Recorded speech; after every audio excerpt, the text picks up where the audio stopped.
really is something about showing not just the Milwaukee community, but like the theater community, that women's voices and women's perspectives are really important for viewing the world.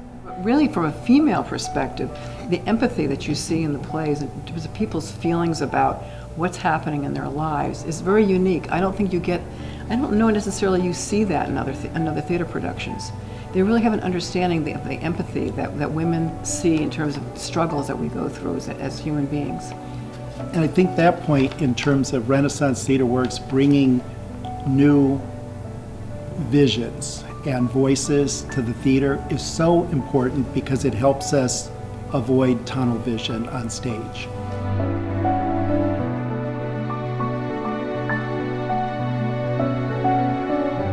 We hear, repeatedly in the news media about how women are underrepresented in theater, and Renaissance Theater Works is really on the forefront of creating opportunities for women in a way that is virtually unmatched by many, many, many theater companies across the country.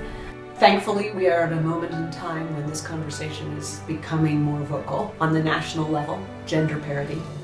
But Renaissance Theater Works has had this as part of their mission statement from their inception. And what that means is that these decisions are woven into the very fabric of what they do. There is no sense of tokenism at this company. And men are valued equally, truly. The support and drive and encouragement of women artists, storytellers, directors, performers, designers is not at the exclusion of men. And the men that I've worked with at this company have been as incredible as the women. I think the concentration that Renaissance has done in bringing women's work to the fore and looking for ways for women to be involved in act and direct and so on, I think was really important. And so I was very happy that it happened, and I think it would be a big loss if it was gone.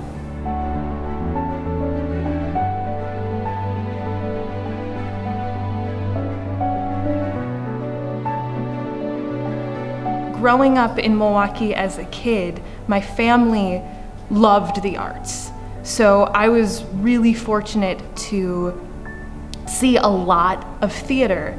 And when I went to see plays at Renaissance, I not only saw that skinny little ingenue on stage, but I saw complex and bold and vulnerable and funny actresses. And after I saw Colleen Madden in The Syringa Tree for the third time, I said, that's it. That's what I want to do. I might not see myself as the skinny little ingenue, but I can learn how to be transformational.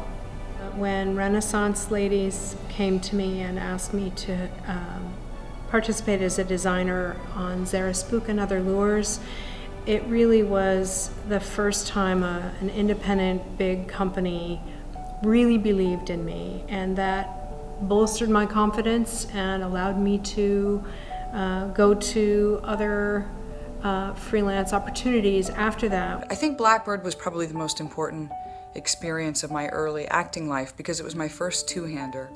And I remember the night that I finally realized what it was to let go and be really present and not worry about what was coming next. And even Brian Monty, who was playing opposite me, he sensed it and he said, that's it, that's the way to do it.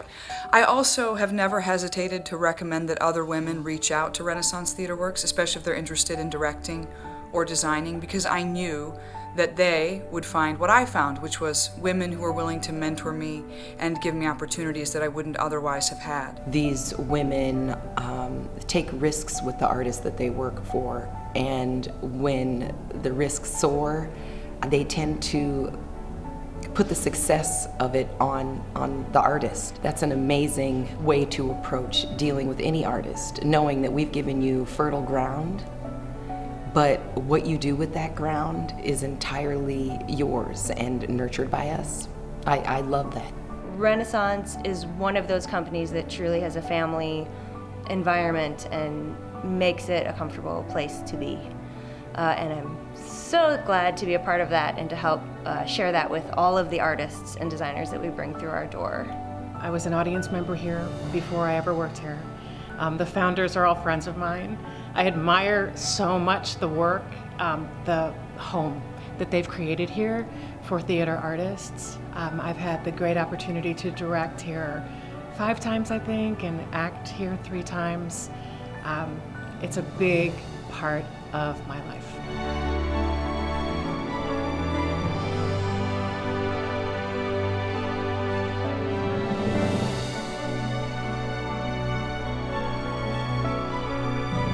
The caliber of the work is exceptional, and the reason that I want to be part of it is because of that.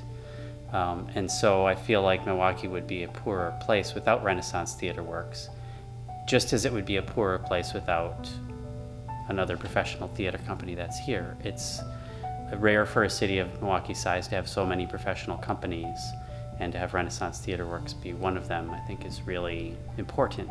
You can't create an artistic community like that without many, many players playing their part in challenging, encouraging, and supporting each other to do bigger, better work. So obviously there's the major regional theaters, but in all the cities that really thrive, there are many players that create that energy, and they are of all shapes and sizes, and Renaissance Theater Works, to me, does work that's comparable with any regional theater in America. Milwaukee exists because of Renaissance Theater Works. To me, I had never been to Milwaukee before coming to Renaissance Theater Works, and so the theater there introduced me to this great city. And so Renaissance Theater Works is really a cultural treasure for Milwaukee and a superb ambassador for the city. If they didn't exist, wow, well, it would be a huge void in the Milwaukee art scene, that's for sure. And I would feel that as an artist, as a civilian, that we failed art in Milwaukee, because they need to be here. In a very practical way, we would miss the economic impact of this theater.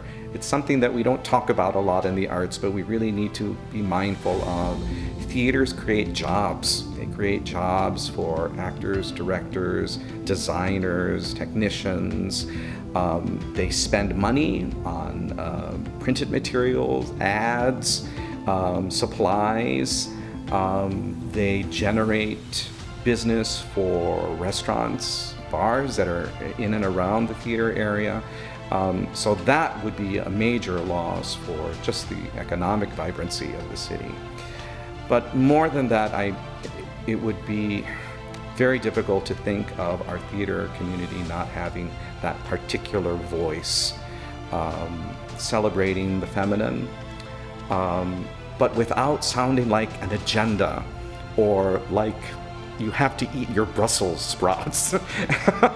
It never feels that way. They're just really good stories from a perspective that isn't celebrated or done as frequently as maybe we would like in other venues. And to lose that would be a great loss for the city of Milwaukee.